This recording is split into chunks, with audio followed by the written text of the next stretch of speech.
नमस्कार, एनडीटीवी राजस्थान देख रहे हैं आप। चुनावी चर्चा में आज बात करेंगे राजस्थान की राजधानी जयपुर की, जिसके पूरे क्षेत्रफल में 19 विधानसभा सीटें आती हैं और ये 19 विधानसभा सीटें राजस्थान के आगामी चुनावों में बहुत महत्वपूर्ण होने वाली हैं। इन पर सभी की निगाहें रहेंगी। इस बीच भारत बनाम ऑस्ट्रेलिया का महामुकाबला भी जारी है। वर्ल्ड कप फाइनल चल रहा है। भारत थोड़ा सा लड़खड़ाता हुआ जरूर भारतीय टीम की पहली इनिंग नजर आ रही है, लेकिन उम्मीद सभी भारतीय फैंस कर रहे हैं कि भारत एक मजबूत लक्ष्य ऑस्ट्रेलिया के सामने रख पाएगा। मैच अभी बाकी है, इनिंग्स अभी बाकी है और इनिंग जो है वो अभी चुनावों की भी बाकी है और इसी पर हम लोग बातचीत करेंगे, क्योंकि इसका मुख्य बिंदु जो है, सेंटर पॉइंट किसी भी प्रदेश की राजनीति का उसकी राजधानी रहता है और राजधानी जयपुर की 19 विधानसभा सीटें अपने आप में बहुत महत्वपूर्ण होने वाली हैं। ये 19 विधानसभा सीटें पर रोचक मुकाबला रहने वाला है। आप देखिए, झोटवाड़ा है, इसमें विद्यानगर सीट है, इसके बाद किशनपोल इसमें महत्वपूर्ण सीट है, सिविल लाइंस महत्वपूर्ण सीट है, मालवीय नगर है जहां से बीजेपी के कालीचरण सर्राफ और कांग्रेस की अर्चना शर्मा के बीच मुकाबला है, हवा महल है, फिर बीजेपी के बाल मुकुंदाचार्य और कांग्रेस की आर तिवाड़ी में भिड़ंत है, सांगानेर इन 19 विधानसभा सीटों में शामिल है, आमेर महत्वपूर्ण सीट है, इससे अलग आदर्श नगर हो गई या कोटपुतली हो गई, ये तमाम, चाकसू भी बड़ी इंपॉर्टेंट सीट, फुलेरा इस 19 नामों में महत्वपूर्ण सीट है, चोमू भी जो है काफ़ी अपने आप में इंपॉर्टेंट हो जाती है। तो ये तमाम 19 सीटें हैं जिनका जिक्र मैं कर रहा था। सूची लंबी है और इन सीटों पर कौन कौन चुनाव लड़ रहा है वो भी सब कुछ अब क्लियर है।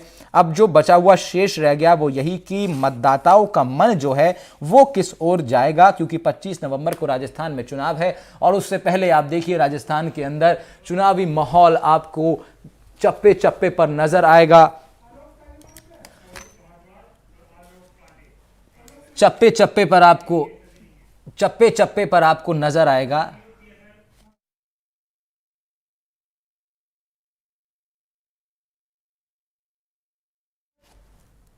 तो देखिए, अभी महत्वपूर्ण आप देखिए राजस्थान में किस तरीके से जेपी नड्डा हो, चाहे राष्ट्रीय अध्यक्ष भारतीय जनता पार्टी के, चाहे गृह मंत्री अमित शाह हो या फिर खुद प्रधानमंत्री मोदी आपको राजस्थान में दिखाई देंगे। इनसे अलग कांग्रेस की ओर से कांग्रेस अध्यक्ष मल्लिकार्जुन खड़गे हो, राहुल गांधी या प्रियंका गांधी और इनफैक्ट सोनिया गांधी तक राजस्थान चुनावों में एंट्री उनकी हो चुकी है। अशोक गहलोत, सचिन पायलट, तमाम बड़े नेता कांग्रेस पार्टी के इस वक्त चुनावी मैदान में उतरे हुए हैं। जो परिपाटी चलती आ रही है उसको तोड़ने की कवायद कांग्रेस की ओर से हो रही है और बीजेपी की कोशिश यही है कि राजस्थान का जो चुनावी ट्रेंड है उसको जारी रखा जा सके, यानी भारतीय जनता पार्टी इस बार कांग्रेस को हरा करके वापस सत्ता में आ सके। तो जयपुर का रण इसके लिए बहुत महत्वपूर्ण हो जाता है दोनों ही पार्टियों के लिए, चाहे वो ट्रेंड को तोड़ना चाहते हो चाहे ट्रेंड को बरकरार रखना चाहते हो। जो जयपुर का रण जो है महत्वपूर्ण हो जाता है क्योंकि 19 विधानसभा सीटें इसमें फॉल करती हैं और ये 19 सीटों पर सबकी नजर रहने वाली है। तो राजधानी में कौन करेगा फतेह, राजधानी जयपुर में किसकी सत्ता आएगी, 19 विधानसभा सीटों पर कौन जो है मजबूती के साथ चुनाव जीत कर आएगा, इस पर सबकी नजर है। लेकिन समीकरण क्या कहते हैं, कयास क्या कहते हैं, क्या कुछ इस वक्त तैयारियां हैं, इस पर बात करेंगे। हमारे पैनलिस्ट हमारे साथ जुड़ रहे हैं, आलोक पांडे हमारे साथ जुड़ रहे हैं, राजनीतिक विश्लेषक हैं, पौरुष भारद्वाज भी हमारे साथ जुड़ेंगे, प्रवक्ता हैं कांग्रेस पार्टी के। आप दोनों लोग का बहुत बहुत स्वागत कर रहा हूं एनडीटीवी राजस्थान पर। तो वर्ल्ड कप में महामुकाबला जारी है सर, क्रिकेट का। आलोक जी, आपसे शुरुआत कर रहा हूं। तो महामुकाबला क्रिकेट का जारी है, लेकिन उस महामुकाबले से पहले या उसके बाद भी कह लीजिए, जो चुनावों का सेमीफाइनल है, यानी 2024 में फाइनल चुनावों का होना है और उससे पहले ये सेमीफाइनल हम लोग अगर मान के चलें, क्योंकि प्रदेश के चुनाव, खासतौर पर राजस्थान के चुनाव, मध्य प्रदेश, छत्तीसगढ़ के चुनाव, ये बहुत मायने रखते हैं। राजस्थान अपने आप में बहुत इंपॉर्टेंट स्टेट हो जाता है। आलोक जी, किस तरह से आप देख रहे हैं, अब महज कुछ ही दिन बचे हैं मतदान में, 25 तारीख करीब आती जा रही है और धड़कनें भी नेताओं की तेज हो रही होंगी, लेकिन आप राजनीतिक विश्लेषक हैं, आपकी धड़कन तेज नहीं होनी चाहिए, इसलिए जरा बताइए कि क्या कुछ आपने विश्लेषण किया है, क्या आपको लग रहा है राजस्थान की इस वक्त स्थिति क्या है? सीटों का हो और उन 200 सीटों में जब आप बात 19 सीटों की कर रहे हैं, नहीं लगभग 10% सीटों की बात कर रहे हैं, लगभग 10। यहां लाइट और राजस्थान में एक एक सीट की भारी पड़ी है, क्योंकि कांग्रेस से चाहती है कि वो इतिहास बनाए। पिछले 3 दशक से ऐसा परंपरा रही है कि बीजेपी एक बार कांग्रेस, तो कांग्रेस चाहती कि रोटी बदलने की और रोटी पलटने की परंपरा बदले और भारतीय जनता पार्टी चाहेगी कि रोटी इस बार अब बदल जाए, परंपरा इस बार न बदले। तो ये 19 सीटें और राजधानी के आसपास देखिए, जहां पर भी भूकंप आता है, एपी सेंटर ये तो राजनीतिक एपी सेंटर है जयपुर, और उसके आसपास पर बहुत लंबा बहुत गहरा प्रभाव आएगा। हाँ। और अगर अशोक गहलोत जी ये 19 सीटें न जिता पाए तो अशोक गहलोत जी के ऊपर भी, या इसमें से मैक्सिमम सीटें न दिला पाए तो अशोक गहलोत जी की राजनीति पर प्रश्न उठेगा कि आप राजधानी, देखिए बादशाह तो अपनी राजधानी का मालिक होता है ना, तो अगर उनको अपनी बादशाहत कायम रखनी है और अगर उन्हें अपना इतिहास बनाना है, दोबारा मुख्यमंत्री बनना है राजस्थान का गहलोत जी को, क्योंकि वो कह चुके कि वही मुख्यमंत्री बनेंगे कुर्सी, तो उन्हें इन 19 सीटों में बहुत अच्छा स्ट्राइक रेट रखना पड़ेगा। और ये स्ट्राइक रेट रखना बहुत जरूरी है, क्योंकि जिस तरह आलोक जी ने जिक्र किया कि जब बादशाह की बात होती है तो फिर वो अपनी राजधानी में कितना मजबूत है, इसको लेकर के हमेशा सवाल उठते रहते हैं। और इन सवालों का जवाब एक ही हो सकता है कि आप 19 विधानसभा सीटों में से मैक्सिमम सीटें जीत करके अपनी पार्टी को दें। हमारे साथ पौरुष भारद्वाज भी जुड़े हुए हैं कांग्रेस का पक्ष रखने के लिए। पौरुष जी, आपने सुना आलोक पांडे जी ने बताया कि कितना जरूरी है राजधानी की 19 सीटों पर अशोक गहलोत को बादशाहत कायम रखना। क्या स्थिति आप लोग की जयपुर में, खासतौर पर ये जो 19 विधानसभा सीटें फॉल कर रही हैं, इसमें तमाम बड़ी सीटें हैं, बड़ा इंटरेस्टिंग मुकाबला भी है, कितना एक स्टेप अहेड आप देख रहे हैं अपने आप को भारतीय जनता पार्टी से? देखिए राहुल जी, जयपुर जिले के जो 19 विधानसभा क्षेत्र हैं, इनमें 5 लोकसभा क्षेत्र पड़ रहे हैं, जिसमें जयपुर शहर पड़ रहा है, जयपुर ग्रामीण पड़ रहा है, सीकर लोकसभा क्षेत्र पड़ रहा है, दौसा लोकसभा क्षेत्र पड़ रहा है और अजमेर लोकसभा क्षेत्र की 1 सीट पड़ रही है। हाँ। तो मैं आपसे इस बात को कहना चाहूंगा कि यदि आप इन सीटों का वर्तमान विश्लेषण भी करते हैं तो इसमें 19 में से 14 जो सीटें हैं वो कांग्रेस के टिकट पे जीते हुए लोग या फिर कांग्रेस की विचारधारा से संबंधित निर्दलीय, दोनों मिलाकर के 14 सीटें आज की तारीख में कांग्रेस के कब्जे में हैं और 5 सीटें जो है वहां पर बीजेपी आई है। जो 5 सीटों पे जिनपे बीजेपी आई है उनपे भी कड़ा संघर्ष कांग्रेसी उम्मीदवारों से उनका रहा है, आसान सीटें बीजेपी के लिए नहीं थी। उसके बाद आप देखिए पिछले 5 साल में जो हमारी सरकार की जन कल्याणकारी जो नीतियां रही, जिससे एक आम जन को राहत मिली। और देखिए एक बात और कहना चाहूंगा कि इन 19 विधानसभा क्षेत्रों में शहरी जो क्षेत्र हैं वे लगभग 7 हैं। वैसे तो 8 जयपुर लोकसभा में 8 आते हैं, परंतु जयपुर लोकसभा क्षेत्र की 8 में से 1 सीट जो बगरू है उसका आधा क्षेत्र जो है वो ग्रामीण क्षेत्र लगता है और जयपुर ग्रामीण लोकसभा क्षेत्र की जो 1 सीट जोटवाड़ा है उसका आधा क्षेत्र शहरी क्षेत्र है। इसलिए मैं आपको इस चीज को कहना चाहूंगा कि 8 जो शहरी 8 इसमें 19 में से 8 जो विधानसभाएं वो पूर्णतः शहरी क्षेत्र की है और बाकी 11 ग्रामीण क्षेत्र की है। ये ऐसा पहली बार ये चीज हुई है कि पिछले 2018 से ये चीज की शुरुआत हो चुकी है कि कांग्रेस जो है उसका शहरी क्षेत्र में भी वर्चस्व उतना ही है जितना कि ग्रामीण क्षेत्र में वर्चस्व है। देखिए बीजेपी जो है वो शुरू में आपको ध्यान होगा कि अब तो खैर दोनों पार्टियों की स्थिति लगभग बराबर सी दोनों जगह हो गई। बाकी बीजेपी पहले शहरी क्षेत्र की पार्टी कही जाती थी, कांग्रेस ग्रामीण क्षेत्र की पार्टी कही जाती थी और जयपुर जो शहर था ये निश्चित तौर पर बीजेपी का और आरएसएस का एक गढ़ कहा जाता था। परंतु देखिए 1998 से हमारे यशस्वी मुख्यमंत्री श्री आदरणीय अशोक गहलोत जी के नेतृत्व में जो 1998 के चुनाव में पहली बार हमने जयपुर शहर में बड़े स्तर पे सीटें जीती और उसी का परिणाम रहा कि उसके बाद में 2008 वाला चुनाव था और जो अभी वाला जो 2018 में चुनाव हुआ उसमें हमारी अधिकतर क्षेत्र जो जयपुर शहर के जो क्षेत्र है उनमें अधिकतर जगह हमारी पार्टी का कब्जा है। और मैं आपसे ये बात को कहना चाहूंगा कि ये हालांकि जयपुर हमारे राजस्थान में रिवाज पिछले 30 वर्ष से कायम रहा है कि भाई हमेशा जो है वो मतलब राज बदल जाता है, पर देखिए इस बार ये पहली बार भारतीय जनता पार्टी खुद अपने आप को खतरे में मान रही है। पहली बार जो है यहाँ पे रिवाज बदलने जा रहा है, राज वही रहने वाला है। और इस बात का आप देखिए कि इस बात से का संकेत आपको इस बात से मिलता है कि भारतीय जनता पार्टी के कुनबे में कितनी घबराहट है। प्रधानमंत्री जी, अमित शाह जी और इनके राष्ट्रीय अध्यक्ष जी, जबकि देखिए 5 राज्यों में चुनाव है, इनको सभी जगह समान रूप से टाइम देना चाहिए, परंतु इनका अधिकतर समय जो है वो राजस्थान में देने में जा रहा है। और देखिए सबसे बड़ी दुर्भाग्य की बात यह है कि हमारे को तो राजस्थान में राज करते हुए पिछले 4.5 पौने 5 साल हुए हैं, जबकि इनको सेंट्रल गवर्नमेंट के नाते 9 साल हो गए। और ये बड़े दुर्भाग्य की बात है कि इनके पास खुद की केंद्र सरकार की गिनाने की कोई उपलब्धि नहीं है। इनके पास खुद की वसुंधरा राजे जी की सरकार की उपलब्धियां गिनाने के लिए कुछ भी नहीं है। वसुंधरा सरकार जी की वसुंधरा जी की सरकार की एक बड़ी उपलब्धि ईआरसीपी हो सकती थी अगर उसमें भारतीय जनता पार्टी की केंद्र सरकार टांग नहीं अड़ाती। ठीक है पौरुष जी, ठीक है पौरुष जी, मैं जवाब ले लेता हूं। लक्ष्मीकांत पारीक भी भारतीय जनता पार्टी की ओर से हमारे साथ जुड़ रहे हैं। लक्ष्मीकांत जी, स्वागत है आपका एनटीवी राजस्थान पर। चर्चा राजधानी जयपुर पर किसकी फतेह होगी, किसका जो है परचम लहराएगा उस पर चल रही है। 19 विधानसभा है जयपुर जिले में। पौरुष भारद्वाज बता रहे थे कि किस तरह से कांग्रेस पार्टी ने 1998 से लेकर अब तक जो है मजबूत पकड़ और एक बेहतरी की ओर हमेशा उनकी पार्टी इन क्षेत्रों में रही है। आपका क्या कहना है, क्या आपका आकलन है, भारतीय जनता पार्टी इन 19 विधानसभा सीटों पर कितनी मजबूत दिखाई दे रही है? क्योंकि झोटवाड़ा जैसे आप देखिए राज्यवर्धन सिंह राठौर वहां से लड़ रहे हैं, तो इस तरह की जो हॉट सीट है वहां पर जीत पाएंगे आप लोग या कांग्रेस साफ कर देगी आपको?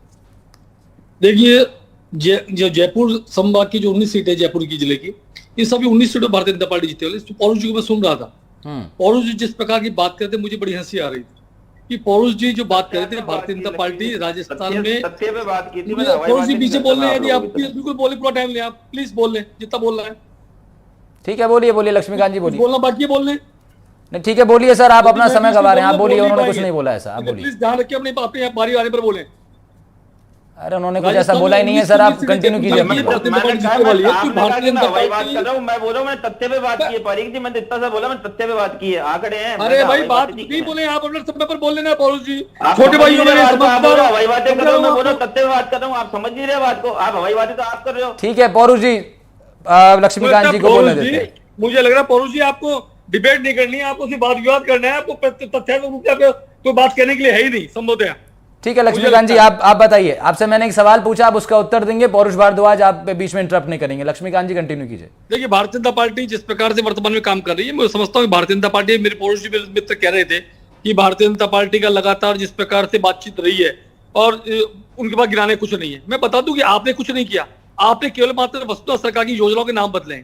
अन्नपूर्णा का नाम बदल इंदिरा गांधी कर दिया और भामाशाह का नाम बदल चिरंजीवी कर दिया, आपने एक काम किया है। जयपुर शहर की बात करूं तो द्रवती नदी अपनी दुर्दशा में आंसू बहा रही है, जो बड़ा भारतीय जनता पार्टी की बहुत बड़ी देन थी। आपकी दी गई मेट्रो जो आपने शुरू करवाई थी, उसको भारतीय जनता पार्टी के शासनकाल में वसुंधरा जी सेकंड फेज का काम पूरा करने का काम किया है।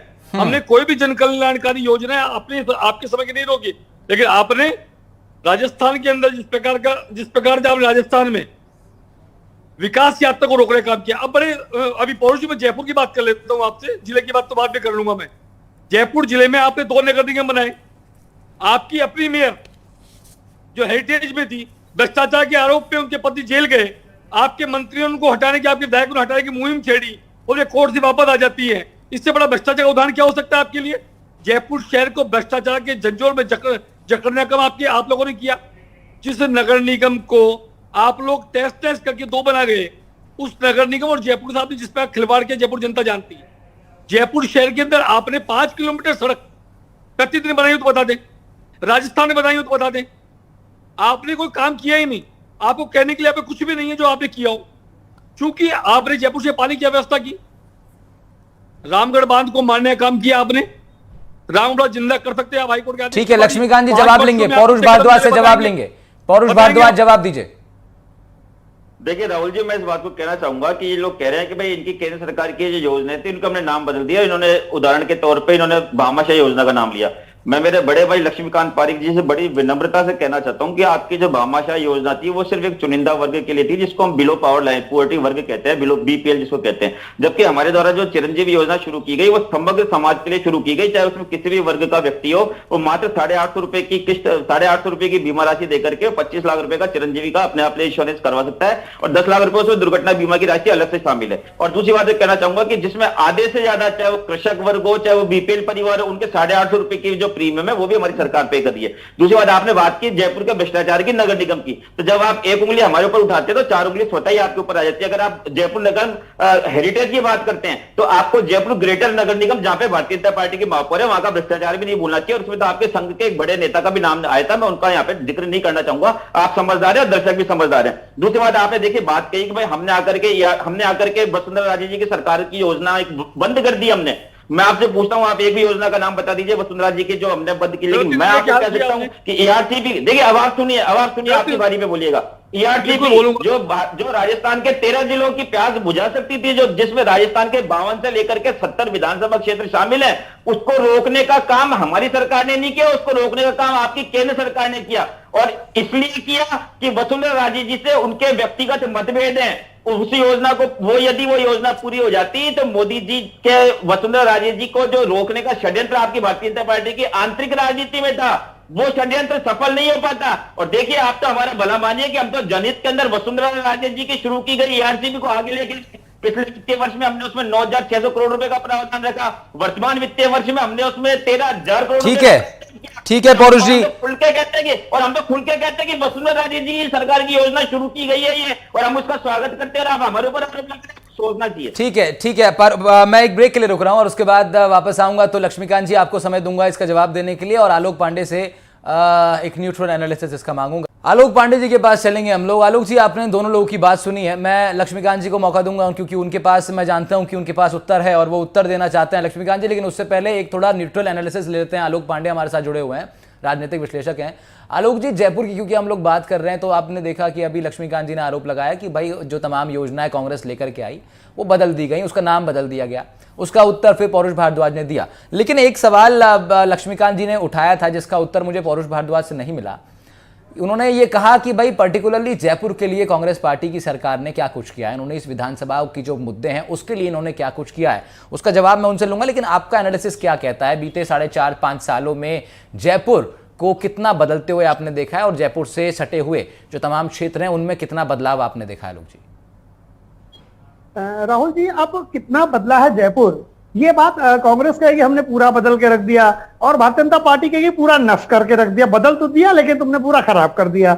अब ये लोकतंत्र में सिर्फ चुनाव होता है, जो जनता कहती है। अगर कांग्रेस जीत गई तो ये बात सही हो जाएगी कि जयपुर को कांग्रेस सकारात्मक रूप से बदल दिया, और अगर कांग्रेस हार गई, बीजेपी जीत गई, इसका मतलब है कि बीजेपी ने जो आरोप लगाए थे वो सही है। लोकतंत्र में सिर्फ और सिर्फ जनता की जो कंसेंट है, जनता जिसको विजयश्री लगाती है, जनता जिसको जिताती है, जनता जिसको अपना आशीर्वाद देती है, उसी के कृत्य माने जाते हैं कि बेहतर है।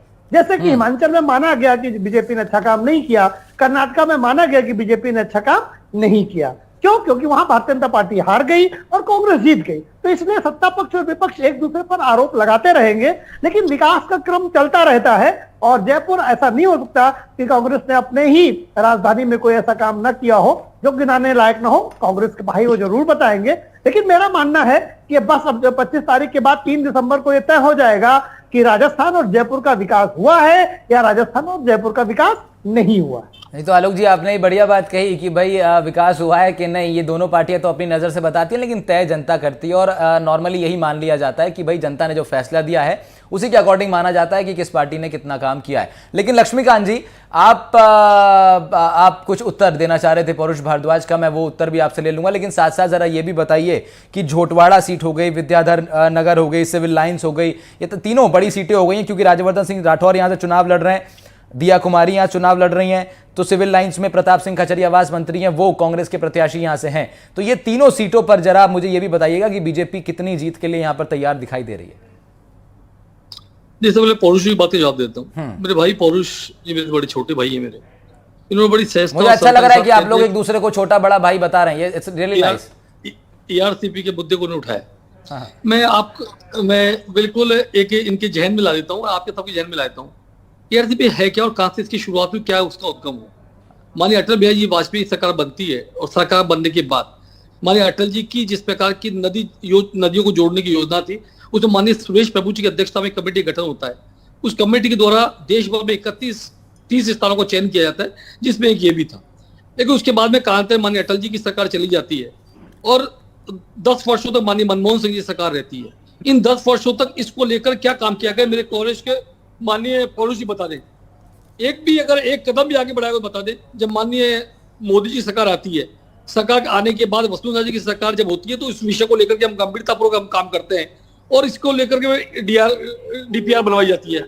और डीपीआर पर जिस प्रकार से कांग्रेस के नेता सीडब्ल्यूसी की मीटिंग में माननीय कमलनाथ जी, जो राजस्थान के मुख्यमंत्री माननीय अशोक गहलोत जी के बहुत नजदीकी दोस्त हैं, वे इस पर प्रश्न खड़ा करते हैं और वे कहते हैं कि ये मध्य प्रदेश के हितों के खिलाफ है, इसलिए मैं इसमें सहमति नहीं दूंगा। अब आपके बीच में एक बड़ा प्रश्न ये भी खड़ा होता है कि जो जल का मैटर होता है, पानी का जो मैटर है, वह सीधे तौर पर केंद्र का विषय सीधा नहीं होता, वह 2 राज्यों का, जो आपसे समझौता 2 राज्यों का विषय होता है। और ये विषय मध्य प्रदेश और राजस्थान का विषय था, क्योंकि राजस्थान के मुख्यमंत्री संक्षिप्त में बताएंगे लक्ष्मीकांत जी, संक्षिप्त में बताएंगे थोड़ा, फिर जो सवाल आपसे पूछा उसका उत्तर भी आपसे। 2017 में माननीय कमलनाथ जी मुख्यमंत्री, अशोक गहलोत जी मुख्यमंत्री, दोनों बैठकर से समझौता नहीं करते, तो गलती बीजेपी कहां जा गई, कांग्रेस की गलती है कि नहीं, इसलिए कोई दोषी है तो सीधे में माननीय कमलनाथ जी दोषी है और अशोक गहलोत जी दोषी है, पहली बात। अब मैं आपकी बात कर लेता हूँ, आपकी झोटवाड़ा सीट और आपकी दिया हमारी विद्यानगर की सीट और आपकी सिविल लाइन सीट की बात कर लेता हूँ। देखिए, भारतीय जनता पार्टी तीनों सीटें जीतने जा रही है। माननीय राज्यवर्धन जी राठौड़, जहां पर 4,67,000 वोट है, वहां पर माननीय लालचंद जी कटारिया, जो कांग्रेस कट्टा और नेता थे, उन्होंने हवा का रुख भापते हुए लड़ने से मना कर दिया। इसी तौर पर बात को इंगित करता है कि राजस्थान के संपूर्ण जिलों में संपूर्ण विधानसभा क्षेत्र में भारतीय जनता पार्टी की लहर चल रही है।